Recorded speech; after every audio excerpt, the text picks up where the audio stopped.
অ্যালকেনের প্রতিস্থাপন বিক্রিয়ার কৌশল, অর্থাৎ আমরা আজকে শুরু করব অ্যালকেনের রাসায়নিক ধর্ম।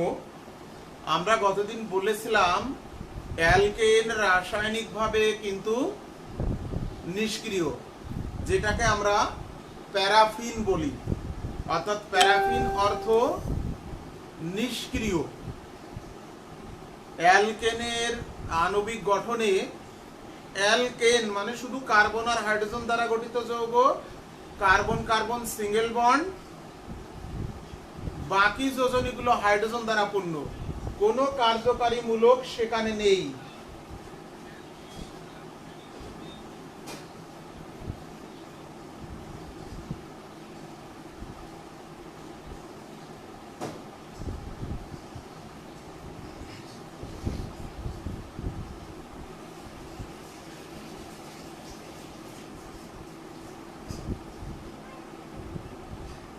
শর্ত সাপেক্ষে অ্যালকেন তিন ধরনের রাসায়নিক ধর্ম প্রদর্শন করে।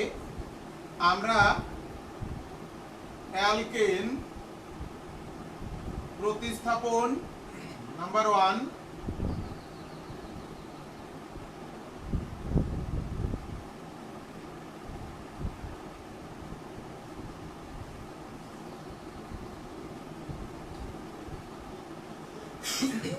প্রতিস্থাপন বিক্রিয়া। অ্যালকেনের প্রতিস্থাপন, আমরা যে বিক্রিয়াটি যদি একবারে লিখি তাহলে CH4 ক্লোরিন আলোর উপস্থিতিতে কার্বন টেট্রাক্লোরাইড প্লাস 4 অণু HCl, এই বিক্রিয়াটির কৌশল আমরা দেখব। এই বিক্রিয়াটির কৌশল আমরা গতদিন আলোচনা করতে করতে আমাদের সম্ভবত চার্জ শেষ হয়ে গিয়েছিল মোবাইলের। এখন আমরা কৌশল,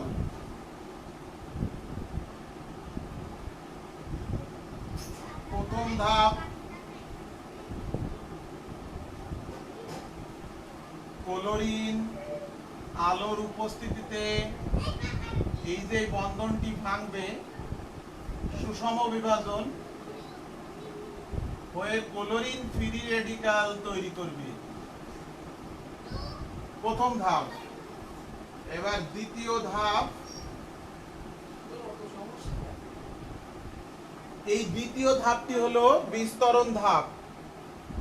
এই দ্বিতীয় ধাপটি কিন্তু অনেকক্ষণ ধরে চলবে, যতক্ষণ না এই কার্বন থেকে 4টি হাইড্রোজেন প্রতিস্থাপিত হবে। তাহলে দ্বিতীয় ধাপে মিথেন ক্লোরিন ফ্রি রেডিকাল, এখান থেকে একটা হাইড্রোজেন নিয়ে আসবে, মিথেন থেকে তৈরি হবে মিথাইল ফ্রি রেডিকাল আর HCl।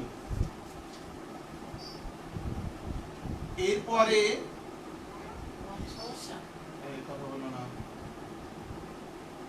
আবার আর এক অণু ক্লোরিনের সাথে বিক্রিয়া করে মিথাইল ক্লোরাইড আবার ক্লোরিন ফ্রি রেডিকাল, উক্ত methyl chloride chlorine free radical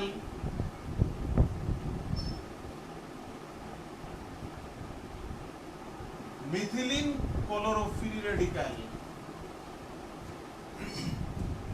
এবার উক্ত মিথিলিন ক্লোরোফ্রি রেডিকাল আবার ক্লোরিনের সাথে বিক্রিয়া করে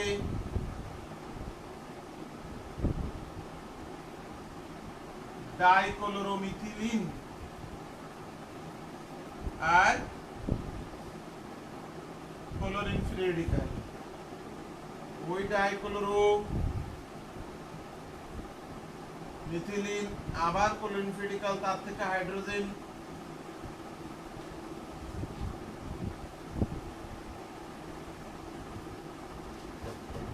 HCl।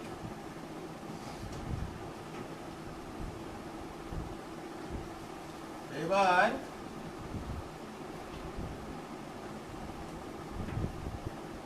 প্লাস ক্লোরিন, এই সেই ক্লোরোফর্ম ক্লোরিন ফ্রি রেডিক্যাল।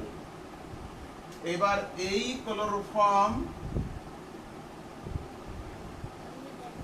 মানে ট্রাইক্লোরোমিথেন ক্লোরিন ফ্রি রেডিক্যালের সাথে বিক্রিয়া করে এখান থেকে শেষ হাইড্রোজেনটি ট্রাইক্লোরোমিথিলিন ফ্রি রেডিক্যাল আর HCl। তার মানে দেখো 2 2 4 আর 2 6 7 নম্বর।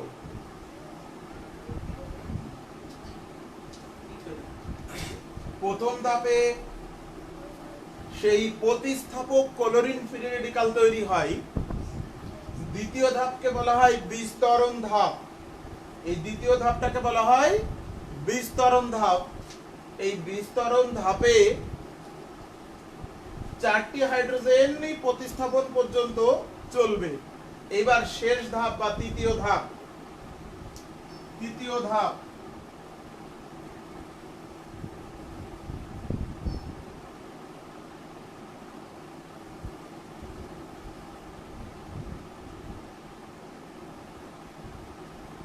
উৎপন্ন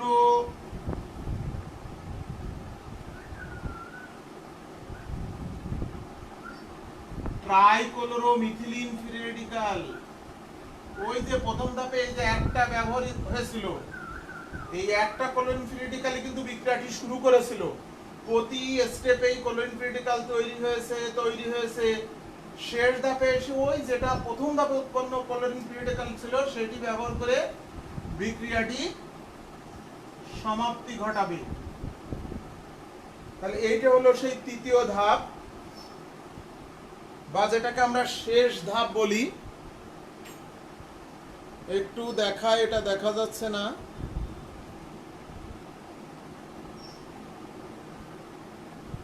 দেখো তাহলে প্রতিস্থাপন বিক্রিয়াটির কৌশল। এই প্রতিস্থাপন বিক্রিয়াটির কৌশলে আমরা দেখলাম প্রথম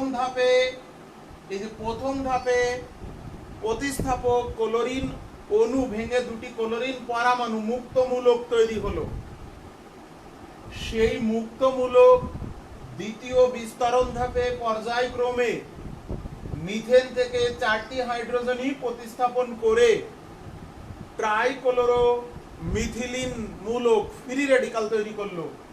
শেষ ধাপ অর্থাৎ সমাপ্তি ধাপে ওই ট্রাইক্লোরোমিথিলিন ফ্রি রেডিক্যাল প্রথম ধাপে উৎপন্ন দুটি ক্লোরিন ফ্রি রেডিক্যালের একটি কিন্তু ব্যবহার হয়েছিল দ্বিতীয় ধাপে। অবশিষ্ট ক্লোরিন ফ্রি রেডিক্যালটি ট্রাইক্লোরোমিথিলিন মূলকের সাথে যুক্ত হয়ে বিক্রিয়াটির সমাপ্তি ঘটায়। খুবই ইম্পর্টেন্ট একটা কৌশল, এটা কিন্তু বইতে নেই, তোমরা লিখে প্র্যাকটিস করো। Parbani, thank you. রিফাত, কি লিখেছি কোথায় বলো তো? রিফাত কি লিখলে? স্যার নিচেই দেখা যাচ্ছে, ওটা তো বুঝলাম। স্যার CCl4 হবে না? এই তো CCl4 হলো। এবার আমরা 2 নম্বর বিক্রিয়াটিতে যাই। মুছে ফেলি এটা।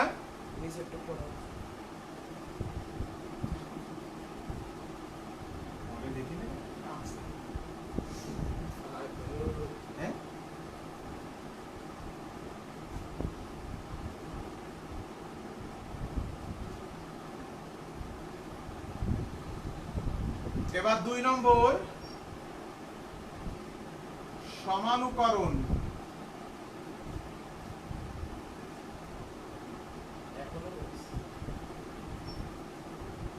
অ্যালকেন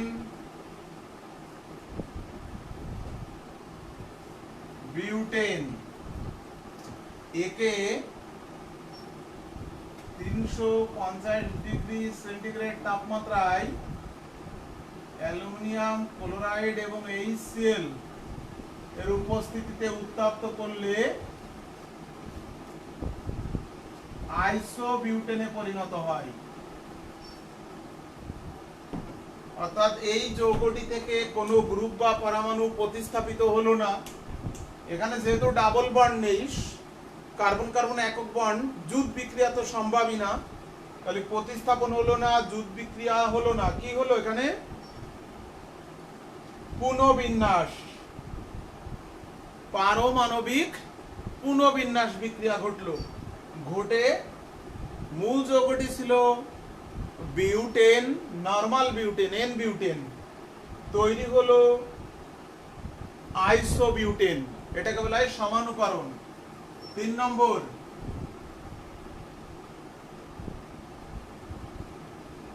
তাপীয় বিয়োজন।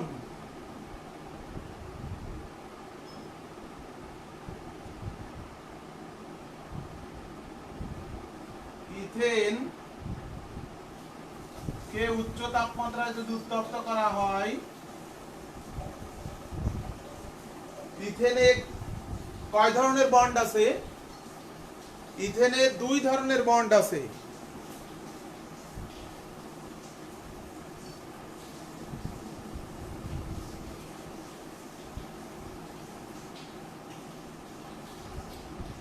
ইথেনে 2 ধরনের বন্ড বিদ্যমান, একটি হলো কার্বন কার্বন আর একটি হলো কার্বন হাইড্রোজেন। উচ্চ তাপমাত্রায় যদি আমরা ইথেনকে উত্তপ্ত করি, তাহলে এই বন্ডগুলো ভেঙে যাবে, ভেঙে যেটাকে আমরা বলি তাপীয় বিয়োজন। ভেঙে কি তৈরি হয়? ভেঙে তৈরি হবে কার্বন হাইড্রোজেন বন্ড ভেঙে হাইড্রোজেন যদি এখান থেকে বেরিয়ে যায়, তাহলে ইথিন, কিছুটা বলা যায় অপসারণ, দুটো হাইড্রোজেন পরমাণু, দুটো কার্বন, পাশাপাশি দুটো কার্বন থেকে অপসারিত হলো।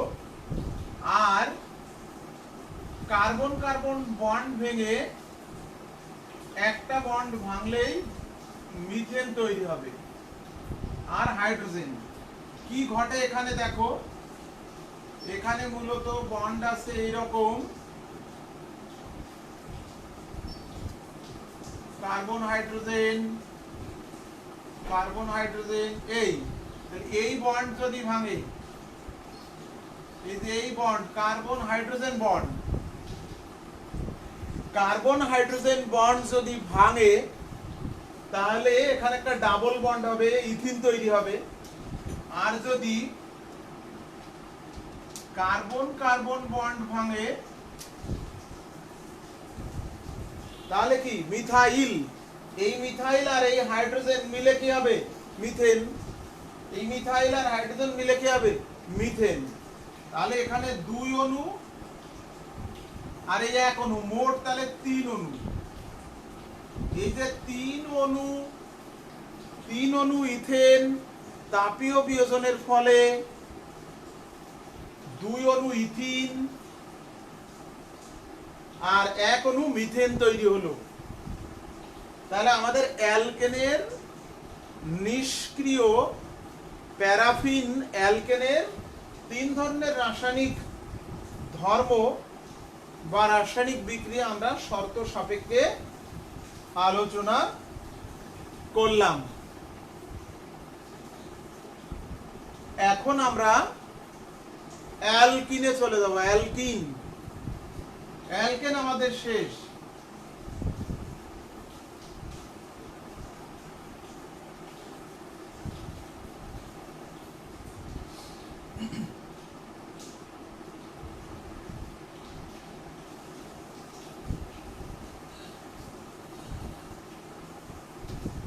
অ্যালকিন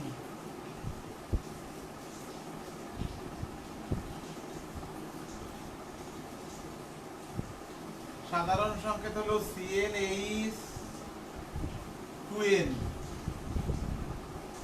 অ্যালকিন জৈব যৌগের গুরুত্বপূর্ণ একটি হাইড্রোকার্বন, অর্থাৎ জৈব যৌগে আমরা যা পড়াশোনা করি, এই অ্যালকিন কিন্তু সবথেকে বেশি ইম্পর্টেন্ট।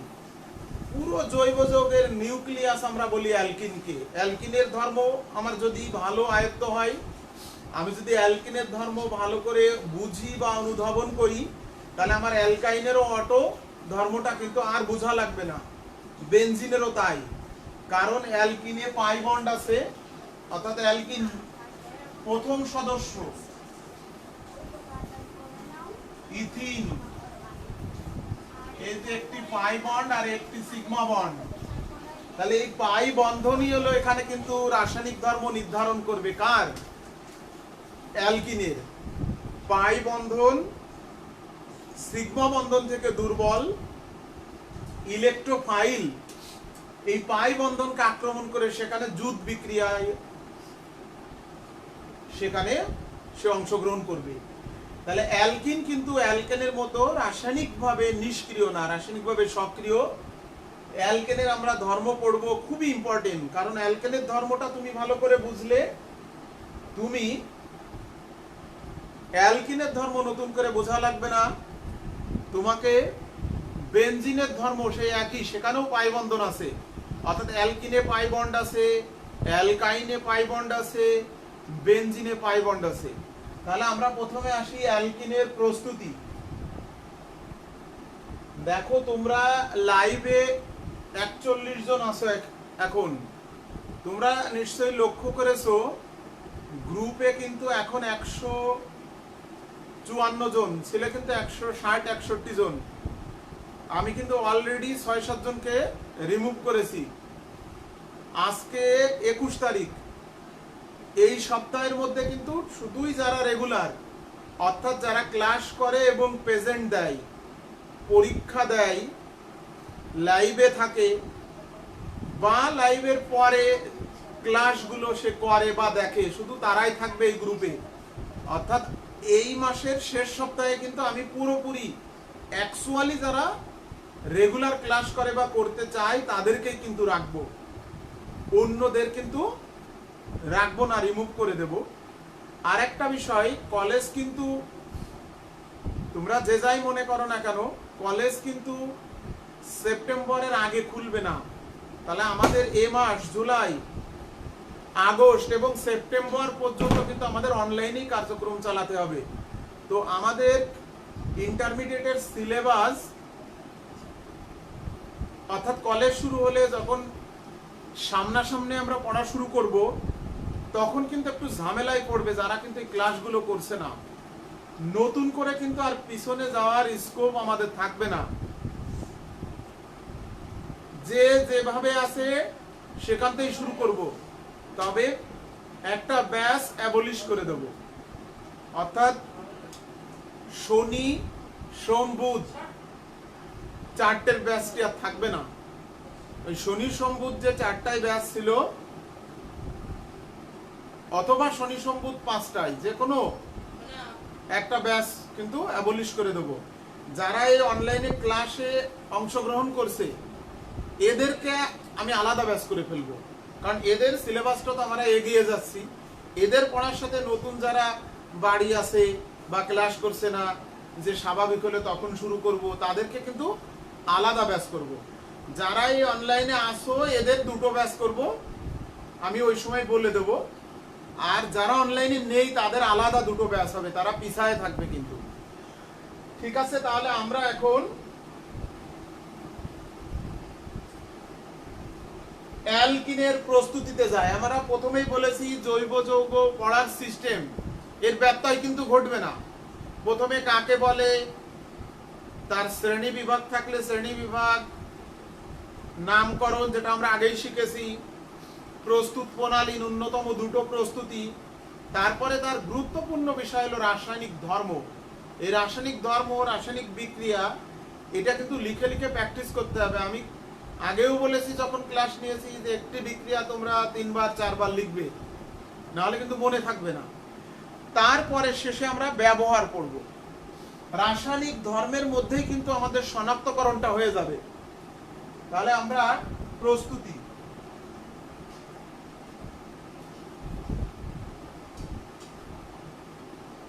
নাম্বার 1, পরীক্ষাগারে ইথানল থেকে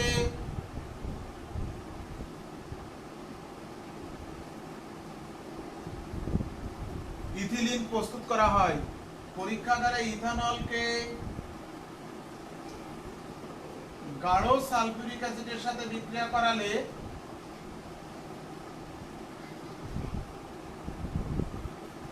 100°C তাপমাত্রায়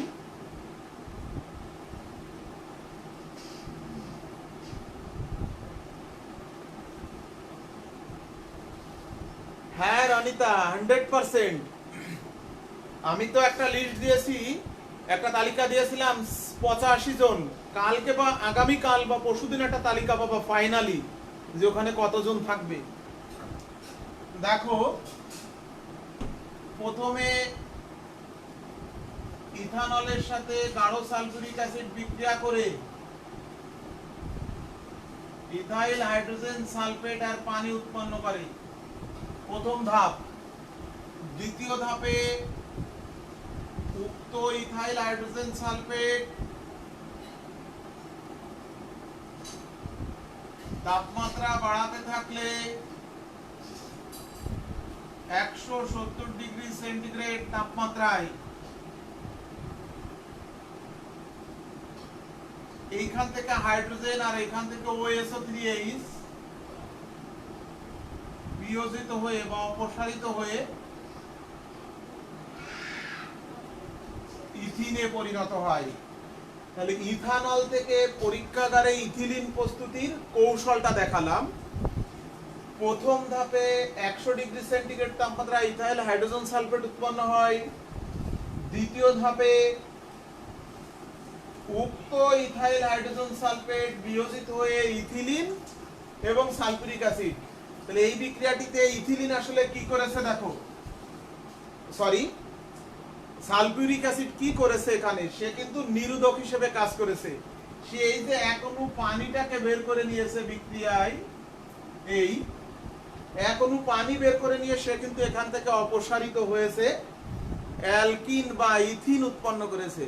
তাহলে এইটা হলো ইথিনের পরীক্ষাগার প্রস্তুতি নাম্বার 1। নাম্বার 2, পরীক্ষাগারে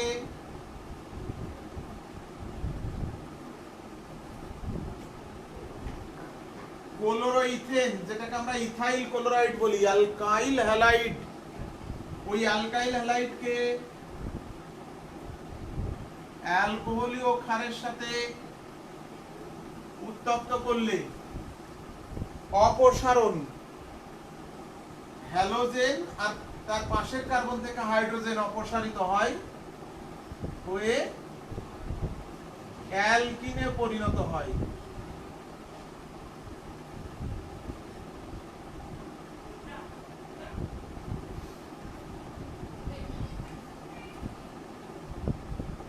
তাহলে আমরা দুটি প্রস্তুতি দেখলাম, অ্যালকিনের দুটি প্রস্তুতি দেখলাম।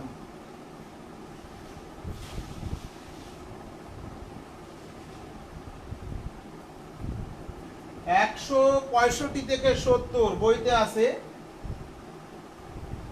165 থেকে 70°C তাপমাত্রায়। 3 নম্বর আমরা আরেকটা প্রস্তুতি দেখতে পারি, সেটা হলো শিল্প উৎপাদন করা হয় অ্যালকিনের।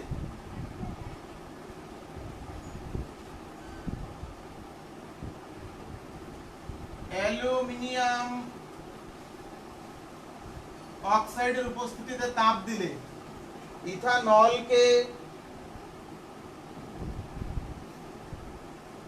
ইথানলকে অ্যালুমিনিয়াম অক্সাইড, যার নাম অ্যালুমিনা, এর উপস্থিতিতে তাপ দিলে পানি অপসারিত হয় হয়ে ইথিনে পরিণত হয়। তাহলে এই যে তিনটা প্রস্তুত প্রণালী আমরা দেখলাম, কার তিনটা প্রস্তুত প্রণালী আমরা দেখলাম? অ্যালকিনের। এবার চলে যাব অ্যালকিনের রাসায়নিক ধর্ম। অ্যালকিনের রাসায়নিক ধর্ম।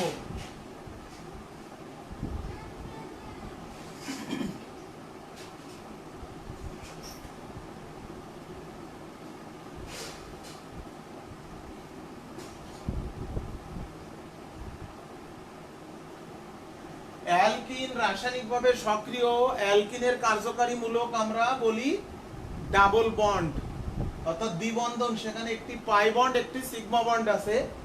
এই অ্যালকিন ইলেকট্রোফাইল দ্বারা আক্রান্ত হয়। এই যে ইলেকট্রোফাইল, এই ইলেকট্রোফাইল এই পাই বন্ধনকে আক্রমণ করে, করে যে কোনো কার্বনে ইলেকট্রোফাইল প্রথমে যুক্ত হয়।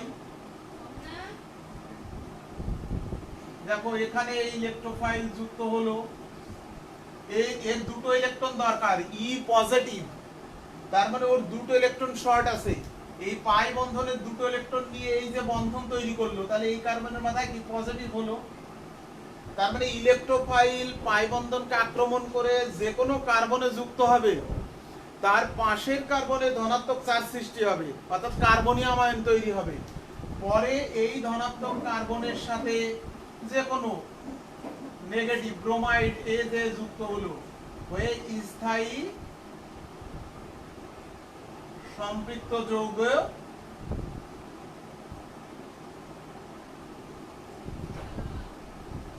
উৎপন্ন করলো, স্থায়ী সম্পৃক্ত যৌগ উৎপন্ন করলো। এই হচ্ছে ইলেকট্রোফিলিক জুট বিক্রিয়ার একটা সামারি, সংক্ষেপে দেখালাম। অ্যালকিনের মূল রাসায়নিক ধর্ম কিন্তু হলো ইলেকট্রোফিলিক জুট বিক্রিয়া। ইলেকট্রোফিলিক জুট বিক্রিয়া মূল রাসায়নিক ধর্ম নাম্বার 1,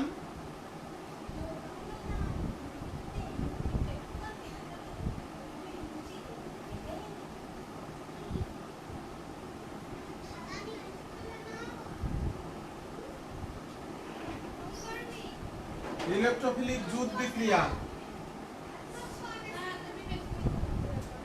2 নম্বর,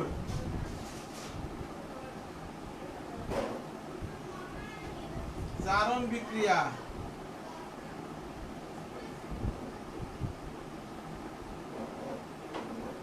3 নম্বর,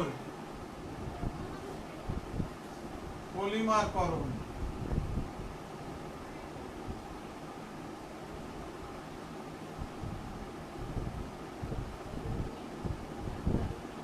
তাহলে অ্যালকিনের মূল রাসায়নিক ধর্ম হলো কিন্তু এই তিনটি, অর্থাৎ ইলেকট্রোফিলিক জুট বিক্রিয়া প্রদর্শন করে। এই মূল ধর্ম কিন্তু ইলেকট্রোফিলিক জুট বিক্রিয়া। আর এই ইলেকট্রোফিলিক জুট বিক্রিয়া শুধু অ্যালকিন না, অ্যালকাইনও প্রদর্শন করবে, বেনজিনও কিন্তু প্রদর্শন করবে। তাহলে খুব ইম্পর্টেন্ট একটি রিঅ্যাকশন, জারণ বিক্রিয়া আর পলিমারকরণ। তাহলে আমরা ইলেকট্রোফিলিক জুট বিক্রিয়া দেখি।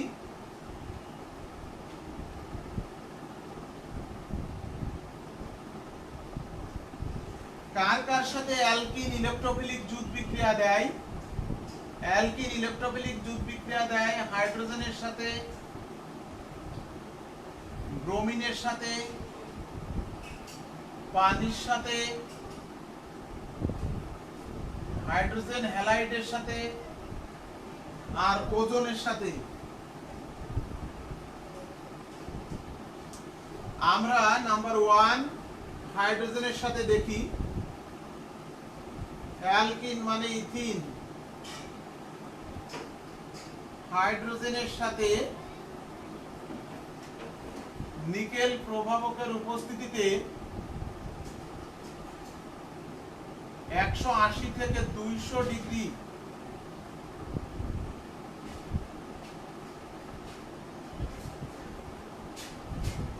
সেন্টিগ্রেড তাপমাত্রায় পাই বন্ধন ভেঙে দুটি হাইড্রোজেন পরমাণু দুটি কার্বনে যুক্ত হয়। তাহলে ছিল অ্যালকিন, হয়ে গেল কি অ্যালকেন। তাহলে ইথিন থেকে ইথেন। নাম্বার 2,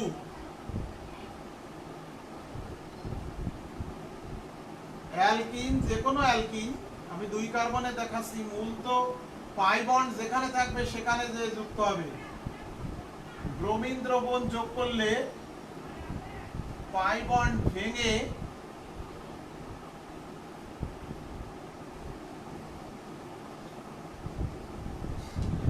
ডাইব্রোমোইথেন, অর্থাৎ ব্রোমিনের দ্রবণের বর্ণ হলো লাল।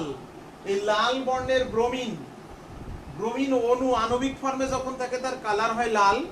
এখন দেখো সেই ব্রোমিন অণু ভেঙে দুটি পরমাণু পাই বন্ধন ভেঙে যুক্ত হয়েছে, তাহলে এই ব্রোমিনের লাল বর্ণ কিন্তু বিনষ্ট হবে। এইটা সেই ব্রোমিন দ্রবণ পরীক্ষা, অর্থাৎ অসম্পৃক্ততার ব্রোমিন দ্রবণ পরীক্ষা।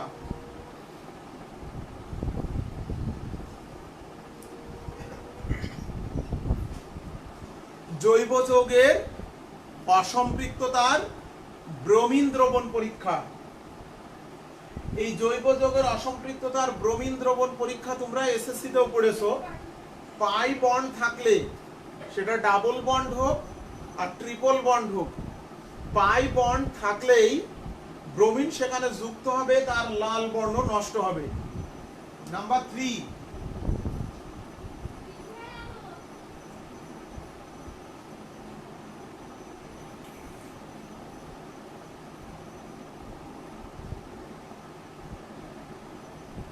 পাই বন্ধন ভেঙে এক হাতে হাইড্রোজেন আর এক হাতে হাইড্রোক্সিল, এই যে যুগ বিক্রিয়ায় হাইড্রোজেন ভেঙে হাইড্রোজেন পরমাণু হবে, দুটি পরমাণু দুই কার্বনে যুক্ত হলো। ব্রোমিন ভেঙে দুটি ব্রোমিন পরমাণু আলাদা হয়ে দুই কার্বনে যুক্ত হলো। হাইড্রোজেন আর হাইড্রোক্সিল হবে পানি ভেঙে, অর্থাৎ পানি বিয়োজিত হয়ে এইচ পজিটিভ আর ওইচ নেগেটিভে পরিণত হবে। এইচ এক কার্বনে, ওইচ আর এক কার্বনে, পাশের কার্বনে যুক্ত হবে। যে কোনো পাই বন্ড ভাঙলে, এটা যদি পাই বন্ড হয়, ভেঙে এরকম দুটো যোজনী ফাঁকা হয়, এই কার্বন একটা, এই কার্বন একটা। এইবার আমরা আসো এইচ বিআর এর সংযোজন।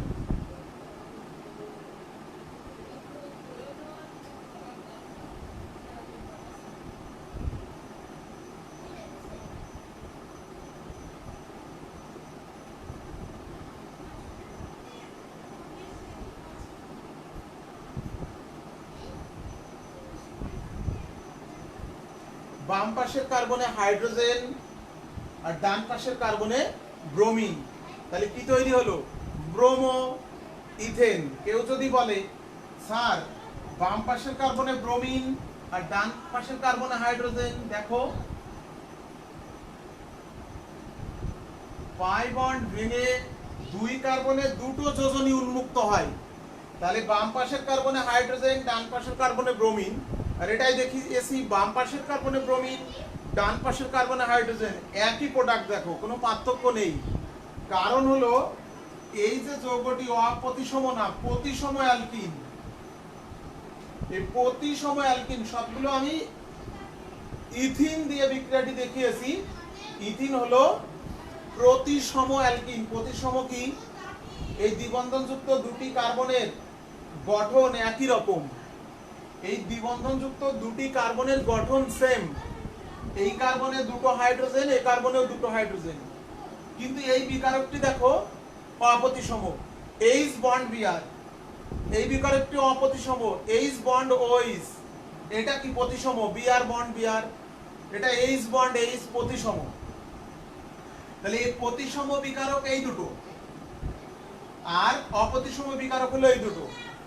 কিন্তু বিক্রিয়ক অণু ইথিন প্রতিসম। তো প্রতিসম অ্যালকিনের সাথে অপ্রতিসম বিকারক যেভাবেই যুক্ত হোক না কেন, একই প্রোডাক্ট পাওয়া যায়। কিন্তু যদি অ্যালকিনটি অপ্রতিসম হয়, খেয়াল করো, অ্যালকিনটি যদি অপ্রতিসম হয়, প্রোপিন যেখানে অপ্রতিসম, কে অপ্রতিসম? বিক্রিয়ক অণুটি অপ্রতিসম। তাহলে এর মধ্যে বিকারক হিসেবে যখন আমি অপ্রতিসম বিকারক HBr যুক্ত করব, তখন এটার মতো যদি লিখি, বাম পাশের কার্বনে হাইড্রোজেন, দ্বিবন্ধনযুক্ত কার্বনের বাম পাশের কার্বনে হাইড্রোজেন, ডান পাশের কার্বনে ব্রোমিন, আর দ্বিবন্ধনযুক্ত কার্বনের বাম পাশের কার্বনে ব্রোমিন, এই যে এখানে ব্রোমিন, আর ডান পাশের কার্বনে হাইড্রোজেন। দেখো আলাদা প্রোডাক্ট, এটা 1 ব্রোমোপ্রোপেন, এটা 2 ব্রোমোপ্রোপেন। এটাকে আমরা নরমাল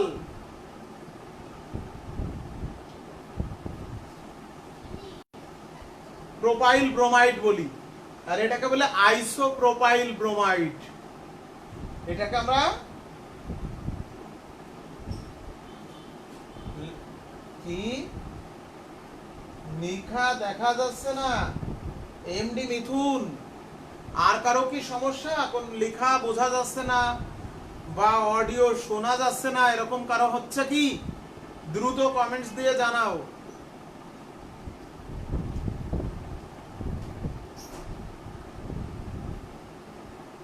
আমি তো আর একটা সেট দিয়ে দেখি, ক্লিয়ার, কোনো সমস্যা নেই তো। এমডি মিঠুন, আমি তো ক্লিয়ার দেখছি। এই যে আমি আরেকটা সেট দিয়ে দেখছি, ক্লিয়ার।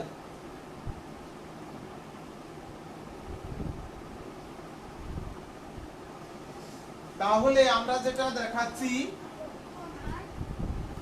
অপ্রতিসম অ্যালকিন, কি বলেছিলাম না, এটা 45।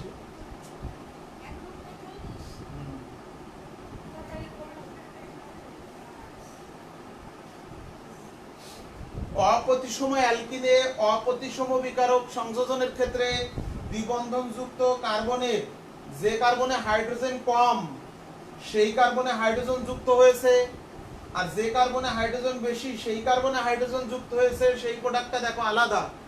মানে এখানে যেমন দেখালাম এটা প্রতিসম অ্যালকিন ছিল, এই বাম পাশের কার্বন ডান পাশের কার্বনের গঠন এক, এখানেও দুটো হাইড্রোজেন এখানেও দুটো হাইড্রোজেন, তাহলে এখানে হাইড্রোজেন যুক্ত হলো, এখানে ব্রোমিন, প্রোডাক্ট এটা। আর বাম পাশে ব্রোমিন ডান পাশে হাইড্রোজেন, প্রোডাক্ট এটা, সেম প্রোডাক্ট। কারণ মূল অ্যালকিনটি হলো প্রতিসম। প্রতিসম অ্যালকিনে অপ্রতিসম বিকারক সংযোজনের ক্ষেত্রে একই প্রোডাক্ট পাওয়া যাবে, কিন্তু অপ্রতিসম অ্যালকিনে অপ্রতিসম বিকারক সংযোজনের ক্ষেত্রে ভিন্ন প্রোডাক্ট পাওয়া যায়। যে কার্বনে হাইড্রোজেন কম সেখানে হাইড্রোজেন যুক্ত হলে 1 ব্রোমো প্রোপেন, আর যে কার্বনে হাইড্রোজেন বেশি দ্বিবন্ধন যুক্ত, যে কার্বনে হাইড্রোজেন বেশি সেখানে হাইড্রোজেন যুক্ত হলে 2 ব্রোমো প্রোপেন, তাহলে ভিন্ন প্রোডাক্ট। প্রশ্ন হলো কোনটা বেশি তৈরি হবে? এর উপরে পরীক্ষা নিরীক্ষা করে বিজ্ঞানী মার্কোনিকভ দেখিয়েছেন যে 2 ব্রোমো প্রোপেনটা বেশি তৈরি হয় 90%, আর 1 ব্রোমো প্রোপেনটা কম তৈরি হয়, এটা মাত্র 10%। কেন, তার ব্যাখ্যা। ঘটনা হলো দেখো, দ্বিবন্ধন যুক্ত অপ্রতিসম অ্যালকিনের যে কার্বনে হাইড্রোজেন বেশি আছে সেখানে হাইড্রোজেন যুক্ত হলে সেই প্রোডাক্টটি 90%। তার মানে যেখানে হাইড্রোজেন বেশি সেখানে হাইড্রোজেন যুক্ত হওয়ার প্রবণতা বেশি। এ যেন তেলো মাথায় তেল দেওয়ার মতো, প্রবাদ আছে, তেলো মাথায় তেল দেয় সবাই। তো এখানে দ্বিবন্ধন যুক্ত কার্বনে ডান পাশের কার্বনে 2টি হাইড্রোজেন আর বাম পাশের কার্বনে 1টি হাইড্রোজেন। যখন এইচবিআর সংযোজন হচ্ছে, যেখানে হাইড্রোজেন বেশি সেখানে হাইড্রোজেন যুক্ত হওয়ার প্রবণতা 90%, আর যেখানে হাইড্রোজেন কম সেখানে হাইড্রোজেন যুক্ত হওয়ার প্রবণতা মাত্র 10%। তাহলে কেন, এর ব্যাখ্যাটি আমরা পাবো বিক্রিয়ার কৌশল থেকে। মিথুন, তোমার নেটওয়ার্ক আপ ডাউন করেছে, তাই তুমি ঘোলা দেখেছো। তখন এই বিক্রিয়াটির কৌশল এখন দেখবো আমরা, যেটা বিজ্ঞানী মার্কোনিকভ দিয়েছেন, এই জন্য এটাকে আমরা বলি মার্কোনিকভের কৌশল।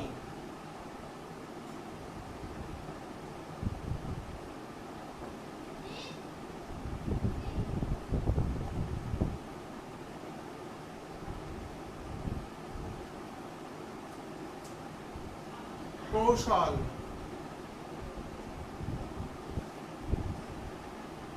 প্রথম ধাপ,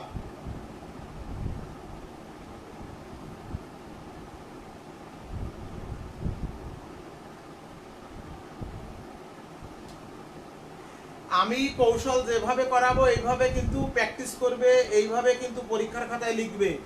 বইতে কিন্তু 2 ধাপে আছে বা নোটেও 2 ধাপে আছে, আমি কিন্তু ভেঙে ভেঙে 3 ধাপে দেখাবো। একটি বিক্রিয়ার কৌশল আসলে কি, বন্ধন ভাঙে কিভাবে সেটা দেখানো, বন্ধন ভেঙে যে মধ্যবর্তী প্রজাতি হয় সেটাকে দেখানো, পরবর্তী ধাপে ওই মধ্যবর্তী প্রজাতির সাথে আক্রমণকারী বিকারক যুক্ত হয়ে স্থায়ী যৌগে পরিণত হয়। তাহলে 3 ধাপে আমরা বিক্রিয়াটি দেখাবো। প্রথম ধাপ, আক্রমণকারী বিকারক HBr ভেঙে বা বিয়োজিত হয়ে H পজিটিভ আর Br নেগেটিভে পরিণত হয়।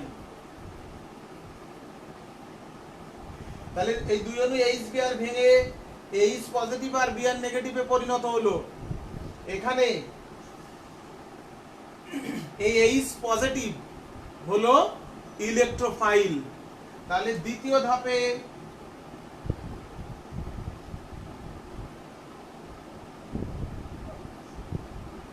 প্রথম ধাপ, দ্বিতীয় ধাপ, তৃতীয় ধাপে অপ্রতিসম অ্যালকিনে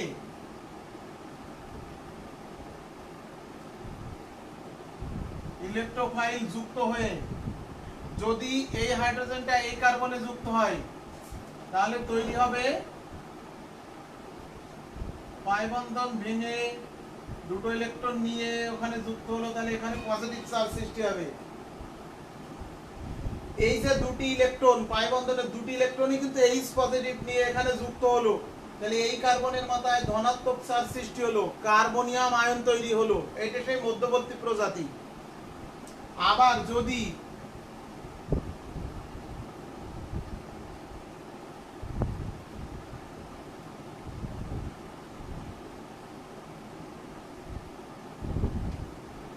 এইখানে যুক্ত হয়, অর্থাৎ বাম পাশের কার্বনে, যে কার্বনে হাইড্রোজেন কম, সেখানে যদি যুক্ত হয় তাহলে এই কার্বনে ধনাত্মক চার্জ হবে। H পজিটিভ এই কার্বনে যুক্ত হচ্ছে এই পাই বন্ধনের ইলেকট্রন নিয়ে, তাহলে এই কার্বনে ধনাত্মক চার্জ সৃষ্টি হবে, তাহলে কার্বনিয়াম আয়ন তৈরি হলো। এটা হলো 2 ডিগ্রি কার্বনিয়াম আয়ন আর এটা হলো 1 ডিগ্রি কার্বনিয়াম আয়ন। দেখো আমরা যখন 2.1 পড়িয়েছিলাম জৈব রসায়নের সূচনা, বারবার বলেছিলাম ওই যে বন্ধনের সুষম বিভাজন, বন্ধনের বিষম বিভাজন, এটা পড়ো, পরবর্তীতে কিন্তু কাজে লাগবে। সেখানে সেই কার্বনিয়াম আয়ন তৈরি হয়েছিল, সেই কার্বনিয়াম আয়নের স্থিতিশীলতা ব্যাখ্যা করেছিলাম। এই যে 2 ডিগ্রি মানে কি, যে কার্বনে পজিটিভ চার্জ তার 2 যোজনীতে কার্বন আছে, এই একটা মিথাইল, এই একটা মিথাইল, তাহলে 2 ডিগ্রি। আর এখানে দেখো এই কার্বনের 1 যোজনীতে শুধু কার্বন আছে, এই বাম পাশে 1 যোজনীতে ইথাইল আর 2 যোজনীতে হাইড্রোজেন, তাহলে এই 1 যোজনীতে ইথাইল আছে 1 ডিগ্রি, 1 যোজনীতে কার্বন আছে অ্যালকাইল, তাহলে ওটা 1 ডিগ্রি। আমরা জানি 1 ডিগ্রি থেকে 2 ডিগ্রি কার্বনিয়াম আয়ন অধিক স্থিতিশীল। তাহলে আমার সার্বিক বিক্রিয়ার কৌশল হলো, প্রথম ধাপে আক্রমণকারী বিকারক ভেঙে H পজিটিভ আর Br নেগেটিভ তৈরি হলো। দ্বিতীয় ধাপে ইলেকট্রোফাইল পাই বন্ধন ভেঙে যে কার্বনে হাইড্রোজেন বেশি সেখানে যদি হাইড্রোজেন যুক্ত হয় তাহলে 2 ডিগ্রি কার্বনিয়াম আয়ন, আর যে কার্বনে হাইড্রোজেন কম সেখানে হাইড্রোজেন যুক্ত হলে 1 ডিগ্রি কার্বনিয়াম আয়ন। তাহলে দ্বিতীয় ধাপ হচ্ছে কার্বনিয়াম আয়ন তৈরি, মধ্যক। এবার শেষ ধাপ, এই ব্রোমাইড অর্থাৎ নেগেটিভ মূলক ওই পজিটিভ কার্বনে যুক্ত হয়ে শেষ ধাপ বলতে তৃতীয় ধাপ।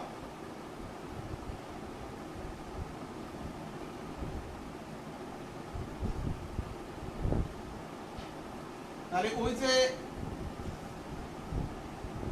1 ডিগ্রি কার্বনিয়াম আয়ন তার সাথে ব্রোমাইড যুক্ত হয়ে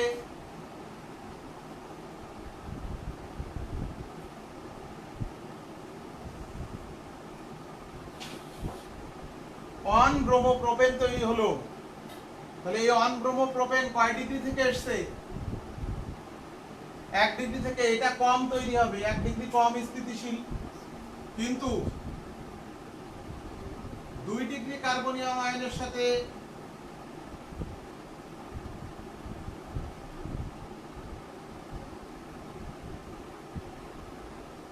যুক্ত হয়ে ব্রোমাইড যুক্ত হয়ে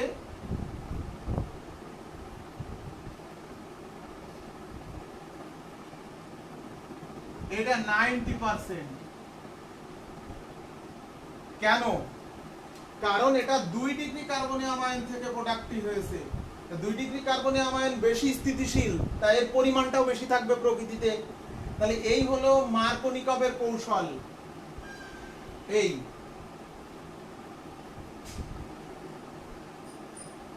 এটা হলো সেই বিক্রিয়া যে অপ্রতিসম অ্যালকিনে HBr মানে অপ্রতিসম বিকারক যুক্ত হয়ে 1 ব্রোমো প্রোপেন বা 2 ব্রোমো প্রোপেন তৈরি হয়।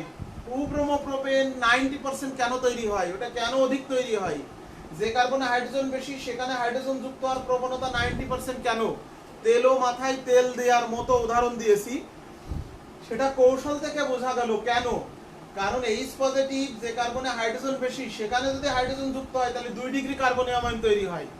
আর যে কার্বনে হাইড্রোজেন কম সেখানে হাইড্রোজেন যুক্ত হলে, ধনাত্মক অংশ যুক্ত হলে 1 ডিগ্রি কার্বনিয়াম আয়ন তৈরি হয়। তাহলে 1 ডিগ্রি কার্বনিয়াম আয়ন পরবর্তীতে Br নেগেটিভের সাথে যুক্ত হয়ে 1 bromo propane, 2 degree carbonium ion Br নেগেটিভের সাথে যুক্ত হয়ে 2 ব্রোমো প্রোপেন তৈরি করলো। আমরা জানি 2 ডিগ্রি কার্বনিয়াম আয়ন অধিক স্থিতিশীল। H পজিটিভ যুক্ত হয়ে 2 ডিগ্রিও তৈরি করতে পারবে, 1 ডিগ্রিও তৈরি করতে পারবে। কেন 2 ডিগ্রি বেশি তৈরি হয়? যে কার্বনে হাইড্রোজেন বেশি সেখানে H পজিটিভ কেন যুক্ত হয় তার ব্যাখ্যা হলো এই যে 2 ডিগ্রি কার্বনিয়াম আয়ন অধিক স্থিতিশীল।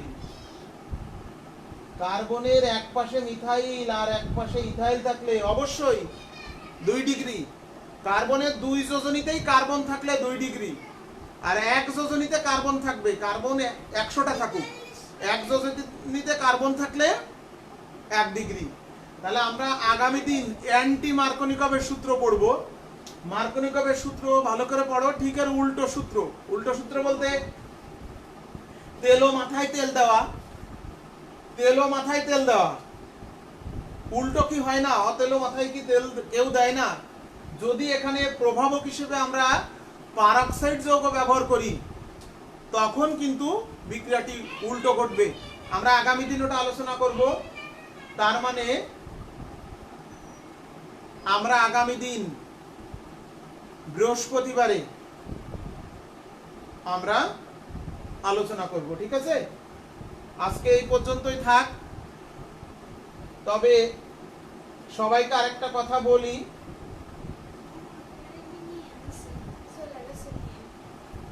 যারা লাইভে আছো তারা তো শুনলে, আর যারা লাইভে